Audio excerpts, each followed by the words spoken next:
কি অবস্থা মনা? শুরু হয়ে যাইতে আছে তো বাংলাদেশ আর জিম্বাবুর খেলা। তোমরা কি প্রস্তুত নেই দেওয়ানের লাই? বাংলাদেশের ব্যাটের মধ্যে তো রান নাই, তো ইঞ্জিনিয়ার হিসাবে জিম্বাবুরে বলে আনছি আমরা ব্যাটের মধ্যে কিভাবে রান হাম লাগে তাকে তোর পরামর্শ লইতে হবো। সামনে তো বিশ্বকাপ আইতে আছে, অন যদি ব্যাটের রান না হাই, ব্যাট যদি ঠিক করতাম না হারি, জিম্বাবু কেনিয়া এরপরে নানান দেশের লগে খেলে যদি অন ব্যাট ঠিক করতাম না হারি, তাহলে তার এই ব্যাট ঠিক করন যাইতো না, আর বিশ্বকাপ হওয়া চান্স হাইতাম না।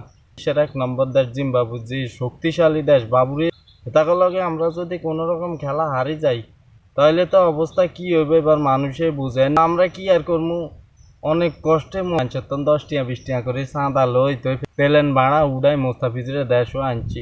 আমরা যদি জিম্বাবুর লগে হারি যাই, এই হারাল্লাই তো মানুষ আঙ্গরে টল করবো, আমগো তো আগামুতা খানা টানা সব বন্ধ হয়ে যাইব। তোমরা যারা আঙ্গরে ট্রল করো, কালকেই চলে আইও মাঠে খেলা দেওয়ানের লাই। মাঠে জবাব দিয়ালাম কিভাবে ব্যাট ঠিক করতে আর কিভাবে আঙ্গ ব্যাটের রান আনন লাগে।